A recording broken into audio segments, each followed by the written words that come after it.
Unfortunately, this is one of them, evidently. The Senate Majority Leader, Shane Massey. Now, I know Shane. Brad Hutto knows Shane. He's a good guy. I'm not saying he's corrupt. I'm not saying he committed a crime.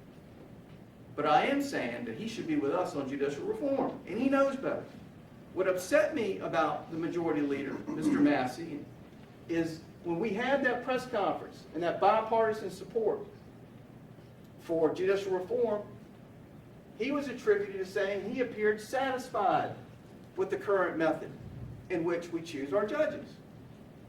Now, that disappointed me, but then when that came out, somebody reached out to me and said, well, that wasn't Shane Massey's thought process during an election year. I said, what are you talking about? And I got an audio, but before I show you the audio, I need to show you a statute. I want to educate you on something real fast. It is illegal in South Carolina to vote swap in a judicial race. Okay?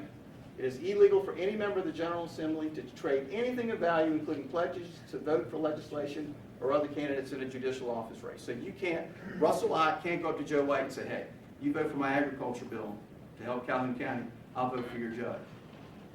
And Joe can't go up to Gilda and do the same. Okay? It's illegal. It says if anybody does that, you're supposed to report it to the House or Senate Ethics Committee, which is, I've said many times, the fox guarding the hen house. But it also says, very importantly, that it's a crime that is supposed to be tried in General Sessions Court.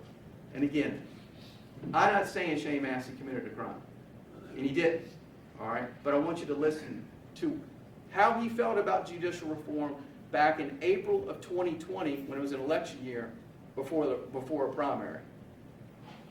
They are very protective of their candidates. And and there is a lot of vote swapping that goes on in the House on that.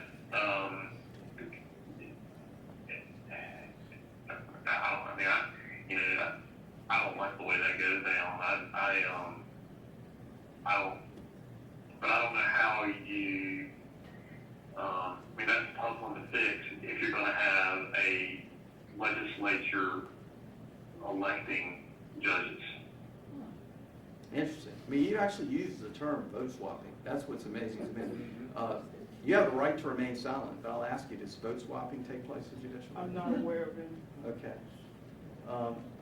Next. Wow. But I'm open on the reform part. I'm open on having judges selected a different way. I'm open on that. I don't want to do something that's going to make it worse. I don't want to do something that's going to make the selection process more political and more subjective than what it already is. And see, the reason, and he goes on at a town hall, and I think it was either Edgefield or Aiken, where his district is, and on a televised or streamed town hall, says basically the same thing. So that was in an election year in 2020, he's for judicial reform. And he talks about vote swapping, and he talks about the need for judicial reform. And then all of a sudden in 2023, he's okay with the way judges are picked. Well, guess what, y'all? 2024 is what? It's an election year. So let's remind him and his voters that he needs to be for judicial reform, because this is the type of legislator that can help us get it done in the Senate. We need his help. He's a good guy.